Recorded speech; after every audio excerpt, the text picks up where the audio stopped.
अस्सलाम वालेकुम dear students, कैसे हो आप लोग। उम्मीद है कि आप सब लोग बिल्कुल ठीक ठाक होगे। तो आज की इस वीडियो में इंशाल्लाह हम लोग प्रैक्टिस टेस्ट नंबर 19 की डिस्कशन करेंगे, basically which is conducted from second year biology chapter number 19 behaviour. तो वीडियो स्टार्ट करने से पहले आप सब लोगों से एक रिक्वेस्ट है कि अगर आप लोगों ने चैनल को सब्सक्राइब नहीं किया हो तो काइंडली आप लोग चैनल को सब्सक्राइब कर लो, क्योंकि ये आप लोगों से इनाम होता है और हमारे लिए मोटिवेशन होती है। सेकंड थिंग इज दैट आप सब लोग कोशिश करो कि वीडियो को बिल्कुल लास्ट तक देखो, सो दैट आप लोगों से किसी भी किस्म का पॉइंट, किसी भी किस्म का MCQ जो है वो मिस ना हो। और यहाँ पर आप लोगों से एक छोटी सी एक रिक्वेस्ट है कि अगर बैकग्राउंड पर कोई आवाज़ें आएँ तो आप लोग जस्ट उनको इग्नोर करो, क्योंकि इस वक्त मैं हॉस्टल में बैठा हूँ और यहाँ पर मैं किसी का मुंह बंद करवा नहीं सकता, ठीक है। सो लिहाजा आप लोग उस चीज़ को इग्नोर करो। So without any further delay हम लोग चलते हैं अपनी वीडियो की तरफ। सो फर्स्ट ऑफ ऑल आप लोग के पास जो MCQ नंबर 1 है, कहते हैं कि what are the responses of an organism in signals from the environment is called. देखो हमारे पास जब एनवायरनमेंट से कोई भी सिग्नल रिसीव्ड हो, ठीक है, उसके रिस्पांस में हम लोग जो एक्शन परफॉर्म करते हैं या जो जिस उसके रिस्पांस में हम लोग जो एक्ट करते हैं उसको हम लोग बिहेवियर कहते हैं।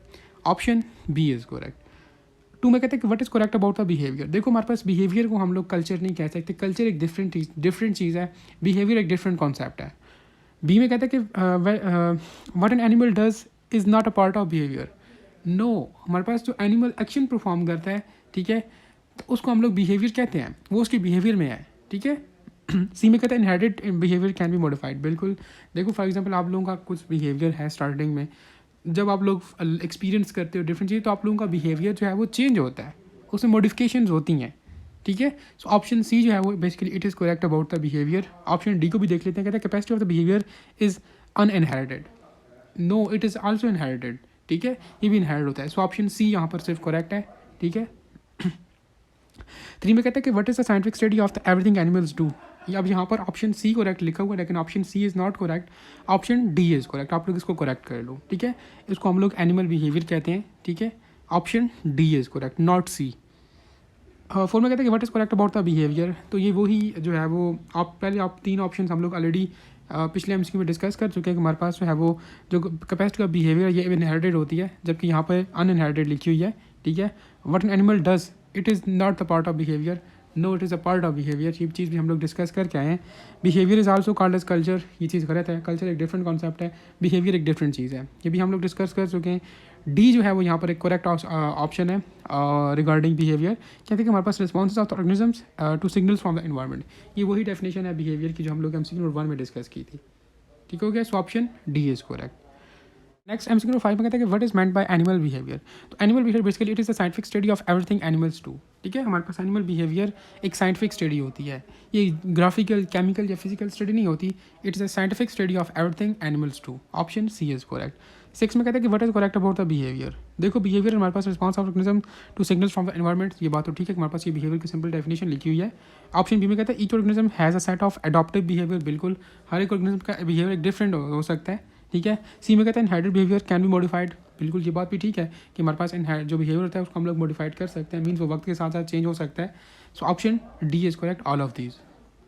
7 में कहता है कि a person laugh after hearing a funny joke is an example of which type of behaviour. देखो हमारे पास इसमें किसी भी किस्म का जो है वो अफेक्ट नहीं हो रहा, कोई गलत चीज़ नहीं है। So it is a positive response of an person, ठीक है।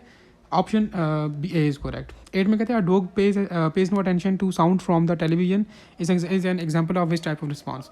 देखो अब डॉग को क्या है, कुत्ते को क्या है कि टेलीविजन पे क्या हो रहा है, क्या नहीं हो रहा, ठीक है। So it is ignorant response, वो इग्नोर कर रहा है उस चीज़ को। Option A is correct. 9 में कहते हैं कि on which of the following factors all behaviours depend. आप लोगों के पास ये जो बिहेवियर है ये हार्मोन्स पर डिपेंड करता है, सेंसिटिव रिसेप्टर्स पर डिपेंड करता है और ये नर्व इम्पल्सेस पर डिपेंड करता है। So option D is correct, all of this. 10 में कहते हैं which of the following are in response to the periodic environmental changes.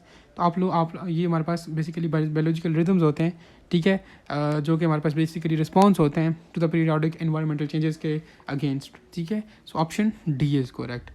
11 में कहते हैं कि what is the stimulus of the biological rhythm. तो स्टिमुलस यही है कि हमारे पास इन्वायरमेंटल चेंजेस की वजह से हमारे पास बायोलॉजिकल रिदम्स जो है परफॉर्म हो रहे हैं। ये चीज़ हम लोग पिछले MCQ में डिस्कस किया, ये सिंपल डेफिनेशन है बायोलॉजिकल रिदम्स की। Option B is correct.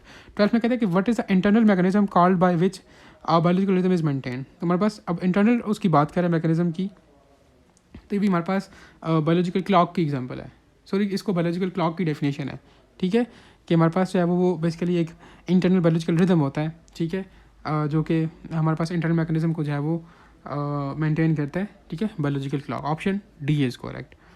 30 में कहते हैं which are the following intervals में be shown by the biological rhythm, तो वो 24 आवर्स के लिए होता है, ठीक है, 3 4 या 2 इसमें नहीं होता, ठीक है, 24 एक कंप्लीट रिदम है।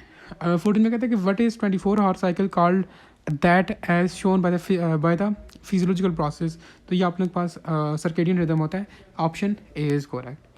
15 में भी यही चीज़ उसने लिखी है, ठीक है, ये सर्केडियन रिदम की बात कर रहा है, वो सेम चीज़ है, ठीक है, so option D is correct. 16 में कहते हैं which are the following changes are due to the circadian rhythms, देखो सर्केडियन रिदम्स में हमारे पास इसकी वजह से यूरिन प्रोडक्शन में चेंजेस आती हैं, ब्लड प्रेशर भी चेंज होता है, बॉडी टेम्परेचर जो है वो इसमें चेंजेस आ रही होती हैं, so option B is correct all of these. 17 में कहता है कि which are the following animals are most active during the day time, देखो हमारे पास जो हनी बीज होती है ना, ये मोस्टली डे टाइम जो है वो अपना एक्शन परफॉर्म कर रही होती हैं, ठीक है, मींस इनकी मोस्टली जो एक्टिविटी होती है वो डे टाइम पे होती है। On the other side bats चमगादड़ों को देखो, ये मोस्टली एक्टिव होती हैं रात के वक्त, ठीक है, आउल्स आप लोगों ने सुना होगा, और पिग्स भी जो है वो मोस्टली ये रात के वक्त एक्टिव होते हैं, so option C is correct कि हमारे पास हनी बीज जो हैं वो डे टाइम जो है वो अपनी एक्टिविटीज़ जो है परफॉर्म कर रही होती हैं या मोस्ट एक्टिव होती हैं। 18 में कहते हैं which are the following animals are most active during the night time, हम लोग पिछले एमसीक्यू में बताया कि हमारे पास जो आउल्स होते हैं ये नाइट टाइम में हमारे पास मोस्ट एक्टिव होते हैं, ठीक है, हनी बीज, हैंस, पिजन्स ये डे टाइम्स इनकी एक्टिविटी होती है, ठीक है, ऑप्शन सी इज़ करेक्ट। 19 में कहते हैं which are the following is nocturnal animals, nocturnal animals वो एनिमल्स होते हैं जिसकी जो मोस्ट मींस मोस्ट एक्टिव हों नाइट टाइम पे, तो उनको हम लोग नॉकटर्नल एनिमल्स कहते हैं, मींस उनकी एक्टिविटी मैक्सिमम हो या वो मोस्ट एक्टिव हो रात के वक्त, ठीक है। अब यहाँ पर ऑप्शन डी में आप लोग देखो बैट्स, ये चीज़ हम लोग ऑलरेडी डिस्कस कर क्या हैं, बैट्स हमारे पास जो है वो ये रात के वक्त मोस्ट एक्टिव होते हैं, ठीक है, होती हैं, चमगादड़ें हैं, तो option D is correct. Pigeons और हनी बीज ये नॉकटर्नल नहीं है, ये डायूरल है, हम लोग आगे जाकर डिस्कस करते हैं कि डायूरल वही चीज़ें जो दिन के वक्त अपनी मोस्टली एक्टिविटीज़ जो है परफॉर्म कर रही होती है, ठीक है, option D is correct in MCQ 19। 20 कहते हैं which are the following are diurnal animals, तो डायूरल एनिमल्स वो होते हैं जो जिनकी मोस्टली जो एक्टिविटी होती है वो दिन के वक्त होती है। अब यहाँ पर ऑप्शंस में कुछ मिस्टेक्स हैं, ठीक है, ऑप्शन इसमें ऑप्शन ए और बी करेक्ट हैं, ठीक है, पिग्स जो है वो ये नॉकटर्नल हैं, ठीक है, डायूरल नहीं है, लेकिन ऑप्शन डी में अगर आप लोग देखें तो यहाँ पे बी एंड सी लिखा हुआ है, जबकि यहाँ पे ऑप्शन को तो आप लोग ठीक कर लो बोथ ए एंड बी, ठीक है। 21 में कहते हैं कि why owl is called as a nocturnal animals, simple is that, nocturnal इसलिए कहते हैं क्योंकि हमारे पास उसकी जो क्योंकि हमारे पास वो मोस्ट एक्टिव होता है रात के वक्त, ठीक है, because they are most active during night, option A is correct. Next 22 में कहता है कि why pigs are called nocturnal, तो इनकी भी वही रीज़न है कि हमारे पास ये मोस्ट एक्टिव होते हैं रात के वक्त, so that is why, option A is correct. 23 में कहते हैं कि what are the biological rhythms called that are directly driven by an internal biological clocks, तो जो इंटरनल बायोलॉजिकल क्लॉक से होते हैं तो वो उनको हम लोग एंडोजेनस कहते हैं, जो एक्सटर्नल से होते हैं तो उनको हम लोग एक्सोजेनस कहते हैं, so option A is correct endogenous, क्योंकि यहाँ पर इंटरनल बायोलॉजिकल क्लॉक्स की बात हो रही है। 24 में कहते हैं कि which are the following is an exogenous rhythms, देखो एक्सोजेनस हम लोगों ने बात की कि external mechanism, external rhythm involve होता है। अब देखो migration of the birds external हो रहा है ना सारा काम, इंटरनली तो नहीं हो रहा, जबकि हमारे अपनों के पास स्लीप वेक साइकिल और core body temperature means internal वो रिदम है, ठीक है, तो ऑप्शन डी जो है वो आप लोगों के पास it is an example of exogenous rhythm, option D is correct. 25 में कहते हैं कि which of the following is an endogenous rhythm, देखो अब यहाँ पर आप लोगों के पास बॉडी कोर टेम्परेचर ये एंडोजीनस रिदम की एग्जांपल है, इंटरनली सारा कुछ होता है, ठीक है, माइग्रेशन ऑफ द बर्ड्स, ये डाइजेस्टिव सिक्रीशंस, और डाइजेस्टिव सिक्रीशंस भी सिक्रीशन कहाँ पर होती हैं, आउटसाइड, ठीक है, तो उसको भी हम लोग एक्सोजीनस में ही लेते हैं, ठीक है, so option A is correct in MCQ number 25। 26 में कहते हैं following is included in monthly rhythms, तो मंथली रिदम्स आप लोग मेंस्ट्रुअल साइकिल्स की अगर हम लोग बात करें, आप लोगों ने ये चीज़ पढ़ी होगी 28 डेज़ का ये पीरियड होता है, ठीक है, तो ये मंथली रिदम में आ जाता है, ऑप्शन ए इज़ करेक्ट। अब बर्ड्स माइग्रेशन जो है वो उन पर डिपेंड करता है, कुछ 2 महीने बाद भी करते हैं, कुछ 6 महीने बाद करते हैं, ये माइग्रेशन डिपेंड करती है, ये कोई मीन्स मंथली रिदम में नहीं आता, ठीक है, बाकी भी रिप्रोडक्टिव और हाइबरनेशन ऑफ एनिमल्स ये भी मंथली रिदम्स नहीं है, ठीक है। 27 में कहते हैं कि working out a mathematic problem is an example of, तो बेसिकली हमारे पास हम लोग इन साइट लर्निंग से जो है वो ये मैथमेटिक प्रॉब्लम्स जो है वो सॉल्व कर रहे हैं, so option A is correct. 28 में कहता है कि during which time secretion of melatonin is set at its peak, is at its peak, तो हमारे पास जो है वो दिन के वक्त जो है हमारे पास मेलेटोनिन की सिक्रीशन जो है वो मैक्सिमम होती है, पीक पे होती है। Option D is correct. 29 में कहता है कि what is the directional movement towards the stimulus. तो हमारे पास मूवमेंट टूवर्ड्स द स्टिमुलस को हम लोग जो है वो पॉजिटिव ट्रोपिज्म कहते हैं। अब यहाँ पर टैक्सेस लिखा हुआ है लेकिन यहाँ पर टैक्सेस नहीं है, ठीक है। ऑप्शन ए करेक्ट है, ठीक है। पॉजिटिव ट्रोपिज्म, अब पॉजिटिव मेंशन नहीं है तो आप लोग जस्ट ट्रोपिज्म ही फिर यहाँ पर चूज़ करोगे। इस तरह आप लोग एमसीक्यू में 30 में देखो, कहते हैं कि what is the directional movement away from the stimulus. तो ये भी ट्रोपिज्म ही है, ऑप्शन सी है, डी नहीं है, ठीक है। इनको आप लोग करेक्ट करो। 29 में ऑप्शन ए आता है और 30 में ऑप्शन सी आता है, ठीक है। ये यहाँ पर वो थोड़ी मिस्टेक्स हैं उसकी वजह से, सो आप लोग इनको करेक्ट करो। अब यहाँ पर ऑप्शन में वो आपको पॉजिटिव ट्रोपिज्म और नेगेटिव भी दे सकता है। जब टूवर्ड द स्टिमुलस होगा तो वो पॉजिटिव ट्रोपिज्म होगा, जब अवे फ्रॉम द स्टिमुलस होगा तो वो नेगेटिव ट्रोपिज्म होगा। सो लिहाजा आप लोग इन एमसीक्यूज को जो है वो ठीक कर लो। 31 में कहते हैं कि according to phototropism shoots will grow. देखो शूट्स हमारे पास फोटोट्रोपिज्म के मुताबिक हमारे पास शूट्स जो है वो towards the source of light जो है वो ग्रो करेंगी। Option C is correct. अब यहाँ पर आप लोग 32 एमसीक्यू में देखो, कहते हैं कि according to phototropism shoots will grow. अब ये भी वही चीज़ है। देखो हम लोगों ने कहा कि शूट्स हमारे पास जो है वो फोटोट्रोपिज्म के कॉन्सेप्ट में हमारे पास towards the source of light जो है वो ग्रो करेंगी। अब हमारे पास जो मेन सोर्स ऑफ लाइट क्या है, सनलाइट है। अब सनलाइट क्या है, ऊपर है, और हमारे पास ज़मीन पे क्या है, ग्रेविटी है। सो इसलिए उसने ऑप्शन बी को जो है वो यहाँ पे ट्रू किया, क्योंकि हमारे पास फिर ऑब्वियसली शूट्स हमारे पास ग्रो करेंगी सनलाइट की तरफ, which is away from the direction of gravity, ठीक है। तो ऑप्शन बी इज करेक्ट। 33 में कहता है कि which of the following property is also shown by the plants. तो प्लांट्स हमारे पास ये सारी प्रॉपर्टीज शो करते हैं, phototropism, hydrotropism and geotropism. Option D is correct. 34 में कहता है कि what are the responses to the gravity call. तो हमारे पास वो रिस्पॉन्सेज जो ग्रेविटी के वो हो, ठीक है, तो उसको हम लोग जो है वो जियोट्रोपिज्म कहते हैं। Option B is correct. ये सिंपल डेफिनेशन होती हैं लेकिन समटाइम्स ये एमसीक्यूज में आ रही होती हैं, ठीक है। सो लिहाजा आप लोग इनको लाजमी देखें। 35 में कहते हैं कि in which of the following type of behaviour animals do not show the particular movement in response to stimulus. देखो नेम से इंडिकेट करें कि हमारे पास जो है वो एनिमल्स पार्टिकुलर मूवमेंट शो नहीं करते, ठीक है, स्टिमुलस के रिस्पॉन्स में। तो नेम से इंडिकेट करें नॉन ओरिएंटेशनल बिहेवियर्स कहलाते हैं। Option D is correct. 36 में कहते हैं migration of the salmons is dash behaviour. तो ये उसका बेसिकली इनबर्न बिहेवियर होता है, ठीक है, इनहेरिटेड होता है। Option A is correct. 37 में कहते हैं कि what is the change in behaviour resulting from the experience. तो हम लोग देखो एक्सपीरियंस से जो है वो अपने बिहेवियर को चेंज कर रहे हैं, मीन्स कुछ चीज़ लर्न कर रहे हैं, तो हमारे पास वो लर्निंग बिहेवियर में आएगा। Option A is correct. 38 में कहते हैं कि what is correct about the learning. Learning हमारे पास basically it's a change in behaviour resulting from the experience, ये बात ठीक है। Learning is not directly control by genes. देखो ये जीन्स डायरेक्टली कंट्रोल नहीं करते, इसको हम लोग चेंज कर सकते हैं एक्सपीरियंस कर करके, मीन्स डायरेक्टली ये सिर्फ जीन्स पर वो नहीं करते, लाई नहीं करते, ठीक है, उन पर डिपेंड नहीं करते। And learning involves a choice of response, ये बात भी ठीक है लर्निंग के मुताबिक। सो हमारे पास option A is correct all of these. 39 में कहते हैं which of the following learning results in the formation of strong bond between the hatchings and its parents animals. तो उसको हम लोग इम्प्रिंटिंग कहते हैं। इम्प्रिंटिंग में हमारे पास स्ट्रॉन्ग बॉन्ड जो है वो बनता है, ठीक है, हैचिंग्स और पेरेंट्स के दरमियान। Option A is correct. 40 में कहते हैं कि what is the loss of response to the stimulus after the repeated exposures. ठीक है, हमारे पास जो है वो लॉस ऑफ रिस्पॉन्स को हम लोग बेसिकली हैबिचुएशन कहते हैं, ठीक है। Option A is correct. 41 में कहते हैं कि which the following is a reversible behaviour. देखो अगर हमारे पास रिस्पॉन्स लॉस्ट हुआ है तो वो गेन भी हो सकता है, ठीक है। तो हमारे पास जो है वो हैबिचुएशन, हमारे पास जो है वो ये रिवर्सिबल जो है वो बिहेवियर है, जिसमें हमारे पास जो है वो एक रिस्पॉन्स जो है वो लॉस हो जाता है, ठीक है, लेकिन वो रिस्पॉन्स गेन भी हो सकता है। सो हमारे पास हैबिचुएशन को हम लोग बोलते हैं कि it is a reversible behaviour. Option A is correct. 42 में कहते हैं which of the following is irreversible behaviour. तो आप लोग के पास जो इम्प्रिंटिंग है इट्स अ इरिवर्सिबल बिहेवियर, ठीक है। Option A is correct. 43 में कहते हैं कि व्हाट इज क्रिटिकल पॉइंट। तो क्रिटिकल पॉइंट आप लोग के पास ऐसा time during which the imprinting develops, ठीक है, तो उसको हम लोग क्रिटिकल पॉइंट कहते हैं। Option A is correct. 44 में कहते हैं कि what is the learning called when an animal learn a response to the particular stimulus after many successful tries. तो उसको हम लोग basically trial and error learning कहते हैं। मीन्स वो ट्राई करता है, फिर गलती करता है, फिर उसको ट्राई करता है, फिर गलती करता है, इस तरह करते करते वो सक्सेस हो जाता है, उसको सक्सेस मिल जाती है, तो उसको हम लोग ट्रायल एंड एरर लर्निंग कहते हैं। Option D is correct. 45 में कहते हैं कि what is a learning called when an animal learn a response to a particular stimulus after many successful tries. तो इसको हम लोग ऑपरेंट लर्निंग कहते हैं। Option D is correct. ठीक है। 46 में कहता है कि which are the followings learnings occur through experience. तो आप लोगों के पास जो ट्रायल और एरर लर्निंग है ये एक्सपीरियंस से जो है वो हासिल होता है। Option D is correct.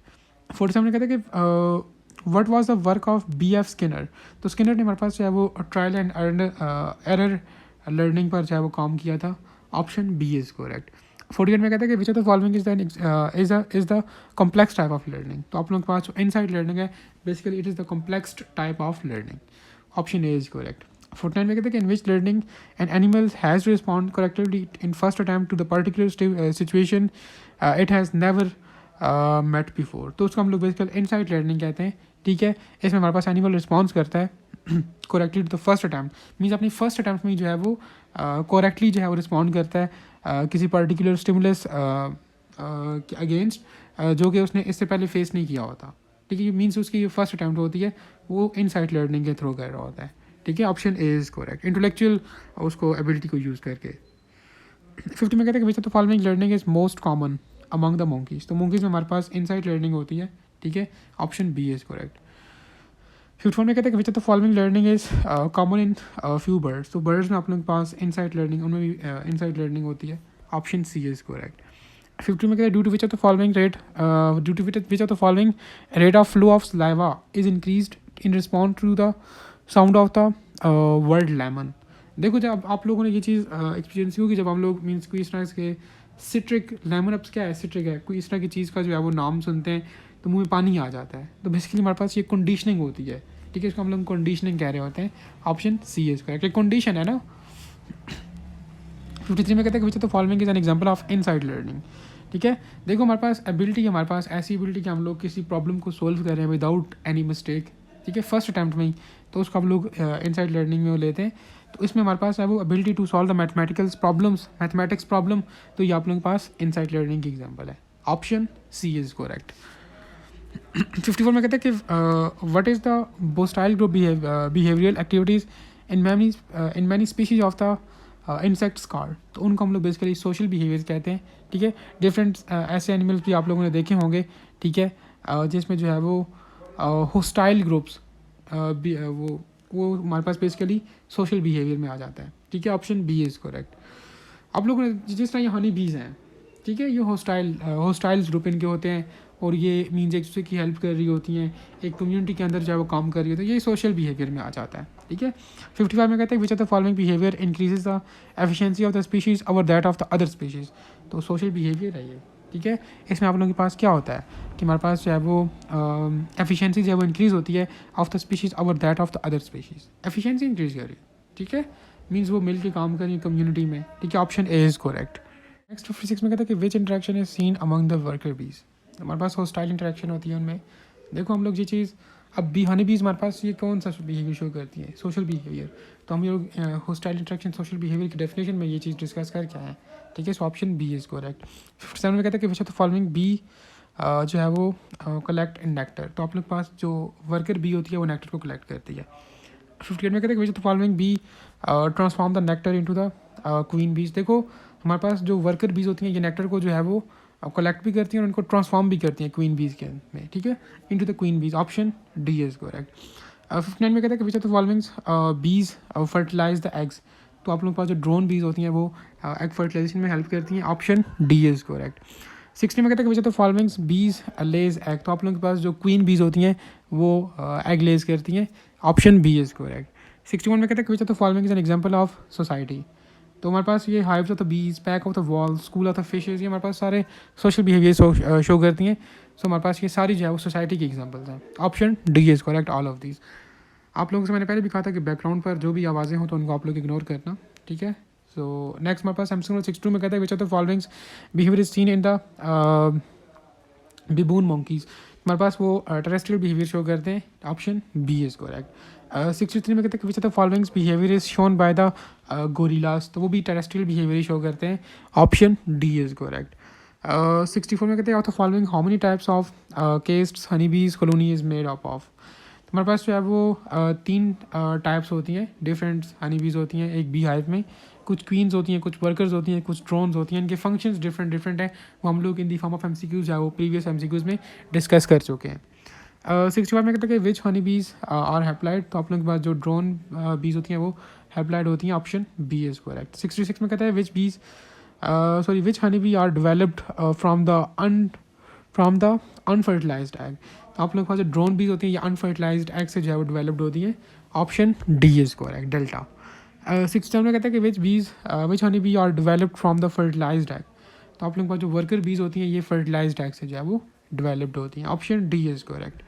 68 में कहता है कि which honey bee perform all the task of the hive except mating, तो आप लोगों के पास जो वर्कर बीज होती हैं ये मेटिंग के अलावा बाकी सारे काम ये कर रही होती हैं, ठीक है, नेक्टर को लेकर आना और ये सारा काम, ऑप्शन सी इज़ करेक्ट। 69 में कहता है कि which honey bee perform all the task of the hive except laying egg, तो ये चीज़ हम लोग प्रीवियस एमसीक्यू में भी यही बात की, सेम एमसीक्यू था कि हमारे पास वर्कर बीज है वो सारे टास्क परफॉर्म कर रही होती हैं except laying egg, option D is correct. 70 में कहता है कि at the time of mating what happens to drone, तो ड्रोन जो है वो ये मर जाती है, ठीक है, मीटिंग के दौरान, ऑप्शन ए इज़ करेक्ट। तो ये था आप लोगों के पास ऑल अबाउट बिहेवियर। उम्मीद है कि इसमें से आप लोगों ने काफ़ी कुछ सीखा होगा, ठीक है। स्टिल कोई क्वेश्चन है तो आप लोग कमेंट सेक्शन के अंदर पूछ सकते हो। Thank you.